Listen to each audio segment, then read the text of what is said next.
আপনারা যখন future trading করেন তখন কি একটা বিষয় কখনো খেয়াল করছেন, এইখানে ফান্ডিং রেট নামে একটা জিনিস আছে। আপনি যদি ফোন দিয়ে ফিউচার ট্রেড করেন তারপরেও দেখতে পারবেন একদম উপরের দিকে ফান্ডিং রেট নামে একটা জিনিস আছে, এর পাশে কিন্তু এখানে একটা কাউন্টডাউন শো করে। সো আমরা কিন্তু অনেকেই এই জিনিসটা অ্যাভয়েড করি, বাট অনেকেই জানে না এই ফান্ডিং রেট ইউজ করে মার্কেটের মুভমেন্ট প্রেডিক্ট করা যায়। মানে ধরেন যে মার্কেট হঠাৎ করেই পাম্প করতেছে, কখন মার্কেটের মধ্যে পুল ব্যাক আসতে পারে অথবা কখন মার্কেট কারেকশনে যাইতে পারে, এই জিনিসগুলো কিন্তু আমরা ফান্ডিং রেটের মাধ্যমে বুঝতে পারি। এর পাশাপাশি ফান্ডিং রেটের এই যে একটা পার্সেন্টেজ আছে, এইটা কিন্তু একটা ট্রিক হিসেবে ইউজ করেও প্রফিট করা যায়। সো বুঝতেই পারতেছেন আজকের ভিডিওটা কিন্তু অনেক ইন্টারেস্টিং হবে। আমি আজকে আপনাদের শুধুমাত্র এই ফান্ডিং রেটটাই এক্সপ্লেইন করব না যে এটা কি জিনিস, এর পাশাপাশি আপনি কিভাবে স্পট এবং ফিউচার দুই জায়গাতেই ফান্ডিং রেটের এই জিনিসটা ইউটিলাইজ করে কিভাবে প্রফিট করতে পারেন অথবা মার্কেটের মুভমেন্টটা বুঝে ফেলতে পারেন, এইসব বিষয় কিন্তু দেখাই দিব। সো এই জন্য অবশ্যই পুরো ভিডিওটা একটু মনোযোগ সহকারে দেখবেন। বাট তার আগে আপনাদের কাছে ছোট একটা রিকোয়েস্ট আছে, যদি আপনি আমার ভিডিওগুলো থেকে একটু হইলেও কিছু শিখতে পারেন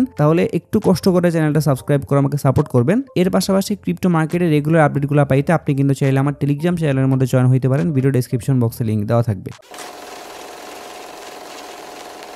সো ভিডিও শুরুতে যেটা বলতেছিলাম, এই যে ফান্ডিং রেট নামে একটা ছোট একটা জিনিস আমাদের ফিউচার মার্কেটের মধ্যে আছে, এইটা কিন্তু আমরা অনেকে নেগলেক্ট করি অথবা এটা কিন্তু ইগনোর করে চলে যাই। বাট এইটা যে কত ইফেক্টিভ একটা জিনিস, যখন আমি আস্তে আস্তে জিনিসগুলো এক্সপ্লেইন করব তখন কিন্তু আপনি সুন্দর মতো করে বুঝতে পারবেন। সো চলেন ফার্স্ট টাইম আপনাদেরকে বলি যে ফান্ডিং রেটটা আসলে কি জিনিস অথবা এইটা দ্বারা আসলে কি বোঝায়। এরপরে গিয়ে আমরা দেখবো ফান্ডিং রেটের এই জিনিসটা ইউজ করে আমরা ক্রিপ্টো মার্কেট থেকে কি অ্যাডভান্টেজ নিতে পারি। সো আপনি যখনই কোনো একটা কয়েনের মধ্যে ফিউচার ট্রেড করতে যাবেন না কেন, আবারও বলতেছি, আপনি কিন্তু ফান্ডিং রেটটা স্পট পেয়ারের মধ্যে পাবেন না। আপনার ফান্ডিং রেটটা খুঁজে বের করার জন্য অবশ্যই ওই কয়েনের ফিউচার পেয়ারের মধ্যে যেতে হবে। যখন আপনি ফিউচার পেয়ারের মধ্যে চলে আসবেন এবং বাইন্যান্সের মধ্যে যে বাই সেল অপশন আছে ওখানে একটা ক্লিক করে দিবেন, মানে আপনি বেসিক্যালি বাইন্যান্সের মধ্যে অথবা যে কোনো এক্সচেঞ্জের মধ্যে গিয়ে যেই পেজের মধ্যে আপনি অ্যামাউন্ট বসান, বাই সেলের প্রাইসগুলা বসান, ওই পেজের একটু উপরের দিকে ডান সাইডে দেখতে পারবেন যে ফান্ডিং রেট নামে একটা পার্সেন্টেজ দেওয়া আছে, এর পাশে একটা কাউন্টডাউন শো করে। এখন এই যে কাউন্টডাউন দেখতে পারতেছেন না যে বর্তমানে 80 মিনিট সময় বাকি আছে, এইটা কিন্তু বিভিন্ন কয়েনের ক্ষেত্রে বিভিন্ন রকমের হয়। কিছু কিছু কয়েনের ক্ষেত্রে এই কাউন্টডাউনটা 4 ঘন্টা পর পর রিসেট হয়, আবার কিছু কিছু কয়েনের ক্ষেত্রে 6 ঘন্টা পর পর হয়, আবার কিছু কিছু কয়েনের ক্ষেত্রে 8 ঘন্টা পরেও কিন্তু এটা রিসেট হয়। সো এই ফান্ডিং রেটের কাউন্টডাউনটা কিন্তু অনেক ইম্পর্টেন্ট। ফান্ডিং রেটটাও ইম্পর্টেন্ট, প্লাস ফান্ডিং রেটের যে কাউন্টডাউনটা হয় এটাও কিন্তু আমাদের বুঝতে হবে। এবং এর পাশে ফান্ডিং রেটের যে পার্সেন্টেজটা দেখতে পাচ্ছেন, যেমন আমি বর্তমানে প্রুফ টোকেনের চার্টের মধ্যে আছে অথবা প্রুফ টোকেনের মধ্যে আছি, যার ফলে এখানে কিন্তু আমার ফান্ডিং রেট শো করতেছে -0.1396 সামথিং। এখন আমি যদি অন্য আরেকটা কয়েনের মধ্যে সুইচ করে চলে যাই তখন কিন্তু ওই কয়েনে ফান্ডিং রেটটা আলাদা দেখাবে। তার মানে ফান্ডিং রেট কিন্তু এক এক কয়েনের জন্য এক এক রকমের হয়। এখন আসি এই ফান্ডিং রেটটা আসলে এখানে কেন আসে অথবা ফান্ডিং রেটটা দেওয়ার কারণটা কি। বাট তার আগে বুঝতে হবে কোনটা পজিটিভ ফান্ডিং রেট আর কোনটা নেগেটিভ ফান্ডিং রেট। সো বর্তমানে আমরা যে ফান্ডিং রেট দেখতে পাচ্ছি এইটা অবভিয়াসলি একটা নেগেটিভ ফান্ডিং রেট, কারণ এটার আগে কিন্তু মাইনাস দেওয়া আছে। আবার যখন এই ফান্ডিং রেটটা পজিটিভ থাকবে তখন কোন কোন এক্সচেঞ্জের ক্ষেত্রে সামনে প্লাস দেওয়া থাকে, আবার কোন কোন এক্সচেঞ্জের ক্ষেত্রে কোনো কিছুই দেওয়া থাকে না। সো যখন কোনো কিছুই না দেওয়া থাকবে তখন বুঝে নেবেন ওইটা পজিটিভ শো করতেছে। এরপরে আসি এইখানে যে ফান্ডিং রেটের পার্সেন্টেজ শো করতেছে, এই পার্সেন্টেজ কোন পর্যন্ত হইতে পারে। মানে বর্তমানে তো আমরা দেখতে পাচ্ছি এখানে 0.14 সামথিং শো করতেছে। সো এই ফান্ডিং রেটের যে নাম্বারটা আছে এই নাম্বারটা আসলে সর্বোচ্চ কত হইতে পারে এবং সর্বনিম্ন কত হইতে পারে। সো এইটার কিন্তু কোনো লিমিটেশন নাই। যেমন বর্তমানে -1.4 শো করতেছে, এইখানে কিন্তু -1.2% শো করতে পারে। আবার আমি যদি প্লাসের কথা বলি তাহলে +1, 2, 3, 4, 5% শো করতে পারে। আবার কোনো কোনো সময় +0.1, 0.2 শো করতে পারে, আবার অনেক সময় -0.003 শো করতে পারে। মানে এরকমের অসংখ্য ফান্ডিং রেট আপনারা দেখতে পারবেন। বাট একটা বিষয় মাথায় রাখবেন, যখনই এইখানে আপনারা দেখতে পারবেন যে অনেক হাই ফান্ডিং রেট, সেটা প্লাসও হইতে পারে মাইনাসও হইতে পারে। হাই ফান্ডিং রেট মানে বুঝাইতেছে এই যে 0.14 কিন্তু অবভিয়াসলি 0.003 থেকে বড়। আবার এখানে যদি 1% থাকতো তার মানে অবশ্যই 1% 0.14% থেকে বেশি। সো এইখানে যখন দেখতে পারবেন যে 0.025 এর উপরে কোন একটা ফান্ডিং রেট চলে আসছে তখন আপনারা বুঝতে পারবেন যে এই ফান্ডিং রেটটা মার্কেটে ইউটিলাইজ করা যাবে। বাট যদি কখনো দেখেন যে ফান্ডিং রেট এরকম শো করতেছে লাইক 0.305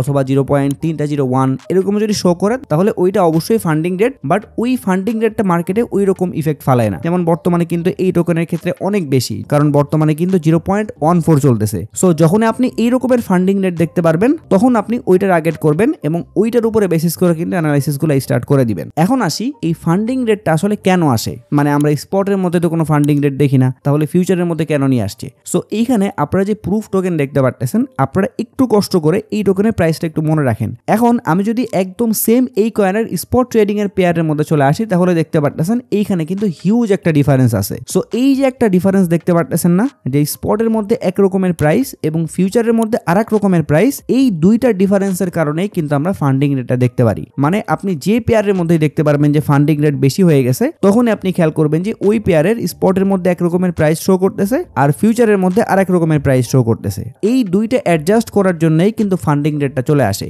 যখন দেখতে পারবেন যে ফান্ডিং রেট এরকম শো করতেছে লাইক 0.001% অথবা 0.301%, তখন আপনি দেখতে পারবেন ফিউচার এবং স্পট দুইটা ট্রেডিং এর পেয়ারের প্রাইসে কিন্তু একদম সেম দেখাচ্ছে। সো আশা করি আপনারা এই বিষয়ে ক্লিয়ার হইছেন যে ফান্ডিং রেটটা আসলে কি জিনিস এবং ফান্ডিং রেটটা কেন আসে মার্কেটের মধ্যে, এবং ফান্ডিং রেটের পার্সেন্টেজ কিরকম থাকলে আমরা ওই জিনিসটা ইউটিলাইজ করতে পারি মার্কেটের মধ্যে। এখন চলেন ডিরেক্টলি আমরা এই জিনিসটা দেখি যে আমরা মার্কেটের মধ্যে ফান্ডিং রেটটাকে কিভাবে ইউটিলাইজ করতে পারি। সো একটু আগে আমি যেটা বলতেছিলাম মনে আছে, এই যে ফান্ডিং রেট যখন বেশি থাকে অথবা হঠাৎ করে যখন ফান্ডিং রেট ইনক্রিজ হয়, তখন কিন্তু স্পট এবং ফিউচার এই দুইটা পেয়ারের প্রাইসের মধ্যে কিন্তু একটা তফাৎ থাকে। অথবা আমরা অন্যভাবে বলতে পারি, ধরেন এইখানে প্রুফ টোকেনের ফান্ডিং রেট বর্তমানে মাইনাস অথবা নেগেটিভ, তার মানে এই পেয়ারের ক্ষেত্রে স্পট পেয়ারের প্রাইস বেশি থাকবে এবং ফিউচার পেয়ারের প্রাইস কম থাকবে, কারণ এইখানে যারা সেলার্স তারা কিন্তু স্ট্রং। যদি বায়ার্স স্ট্রং হইতো তাহলে কিন্তু আমরা ফান্ডিং রেট প্লাস দেখতে পারতাম। সো এখানে আরেকটা জিনিস বুঝতে পারতেছেন, যখন ফান্ডিং রেট দেখতে পারবেন প্লাস শো করতেছে, তখন বুঝতে পারবেন যে ফিউচার ট্রেডিং এর মধ্যে যে পেয়ার ওইটার প্রাইস বেশি শো করতেছে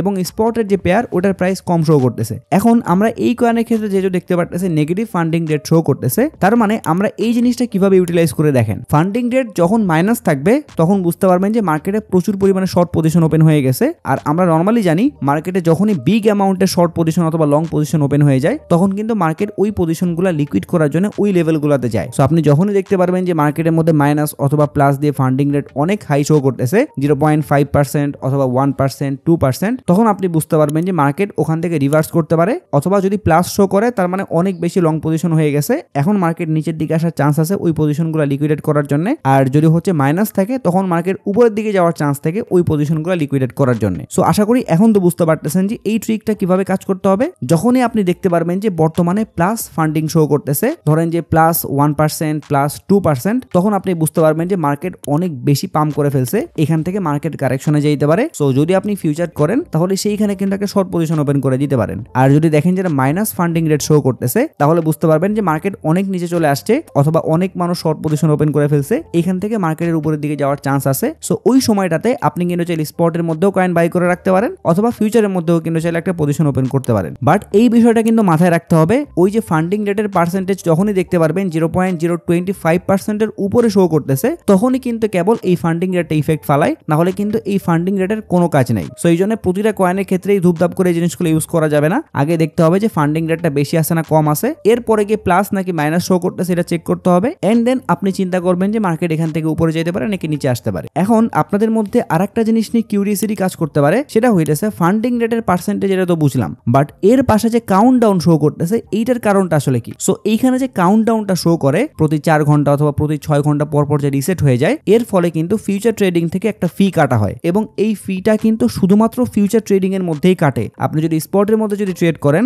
আর ওই পেয়ারের যদি ফান্ডিং রেট ফিউচারের মধ্যে বেশি থাকে তারপরেও কিন্তু কোনো সমস্যা নাই, বাট আপনি যদি ফিউচারের মধ্যে ট্রেড করেন আর ওই পেয়ারের ফান্ডিং রেট যদি বেশি থাকে, সেটা প্লাস মাইনাস যেটাই হোক না কেন, তাহলে কিন্তু আপনার কাছ থেকে হয় ফি কাটবে, নইলে আপনি অন্য কারো কাছ থেকে ফি পাবেন। সো এই জিনিসটা একটু ক্লিয়ার করি। ধরেন যে বর্তমানে প্রুফ টোকেনের ফান্ডিং রেট শো করতেছে -0.147%, আর এইখানে কিন্তু আমরা কাউন্টডাউনটা একটু আগে দেখলাম রিসেট হয়েছে। সো রিসেট যখন হয়ে গেছে তখন ওই সময়টাতে যারা প্রুফ টোকেনের মধ্যে শর্ট পজিশন ওপেন করে রাখছিল, তারা কিন্তু যারা লং ডিরেকশনে ট্রেড ওপেন করে রাখছে তাদেরকে একটা অ্যামাউন্টের ফি দিছে, কারণ এইখানে ফান্ডিং রেট মাইনাস আর আপনিও কিন্তু শর্ট ডিরেকশনে ট্রেড ওপেন করে রাখছেন, তার মানে আপনি অলরেডি প্রফিটে আছেন, আপনি অলরেডি মার্কেট ডোমিনেট করতেছেন। আর যারা লং পজিশন ওপেন করে রাখছে তারা কিন্তু অলরেডি পিছিয়ে আছে, যার ফলে আপনি যেহেতু অ্যাডভান্টেজ অলরেডি পাচ্ছেন, তখন আপনার কাছ থেকে একটা অ্যামাউন্টের ফি কাটা হবে এবং ওই অ্যামাউন্টটা ডিরেক্টলি র্যান্ডম কোন একজন লং ট্রেডারকে দিয়ে দেওয়া হবে। এইটা একদম অটোমেটিক্যালি ইউজার টু ইউজারের মধ্যে ডিস্ট্রিবিউট হয়ে যায়, এখানে বাইন্যান্সের কোনো ধরনের কোনো হাত নাই। সো আশা করি বুঝতে পারতেছেন,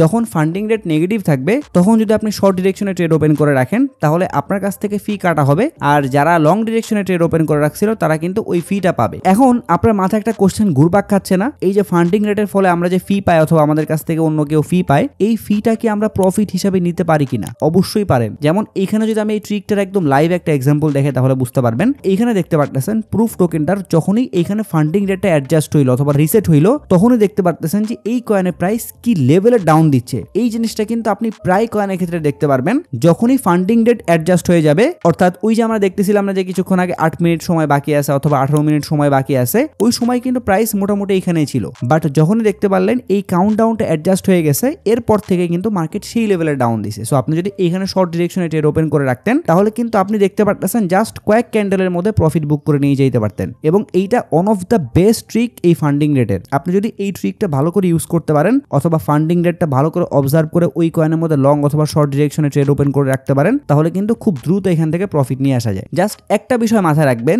যখন ফান্ডিং রেট মাইনাস থাকবে তখন দেখতে পারবেন যে ফান্ডিং রেট যখন অ্যাডজাস্ট হবে, একটু ভালো করে বুঝেন, যখন ফান্ডিং রেটটা অ্যাডজাস্ট হওয়ার সময় চলে আসবে, সেটা হইতে পারে আধা ঘন্টা আগে অথবা 20 মিনিট আগে অথবা 15 মিনিট আগে, ইভেন 5 মিনিট আগেও, তখন দেখতে পারবেন তার বিপরীত দিকে একটা বিশাল লেভেলের মুভমেন্ট আসছে। যেমন আমি যদি এই কয়েনের কথা বলি, তাহলে দেখতে পারতেছেন এইখানে কিন্তু ফান্ডিং রেটটা অ্যাডজাস্ট হয়েছিল এবং বর্তমানে এইটা কিন্তু 1 মিনিটের একটা চার্ট চলতেছে। সো আমরা কিন্তু এখানে দেখতে পারতেছি যখন ফান্ডিং রেট অ্যাডজাস্ট হবে তার আগে কিন্তু এইখান থেকে মার্কেট উপরের দিকে গেছে, বাট এইখানে কিন্তু ফান্ডিং রেট মাইনাস ছিল। তার মানে বুঝতে পারতেছেন ফান্ডিং রেট যদি মাইনাস থাকে, তাহলে অ্যাডজাস্টমেন্টের একদম আগ মুহূর্তে দেখতে পারবেন যে প্রাইস উপরের দিকে হঠাৎ করে একটা স্পাইক দিছে। এরপরে যখনই ফান্ডিং রেট অ্যাডজাস্ট হয়ে যাবে, তখন দেখতে পারবেন যে প্রাইস তার ফেভারে চলে গেছে, মানে যেহেতু মাইনাস আছে তার মানে নিচের দিকেই গেল। আবার যদি ফান্ডিং রেট এখানে প্লাস থাকতো, তাহলে দেখতে পারতেন যে হঠাৎ করে প্রাইস নিচের দিকে ফল করছে এবং যখনই অ্যাডজাস্ট হয়ে গেছে ফান্ডিং রেট, এরপরে কিন্তু প্রাইস আবার উপরের দিকে যাওয়া স্টার্ট করছে। সো এই জিনিসটা ম্যাক্সিমাম টাইম কাজ করে এবং আমি এই ট্রিকটা ইউজ করে অনেকবার প্রফিট করছি। জাস্ট আপনার একটা রুল মেইনটেইন করতে হবে, সেটা হচ্ছে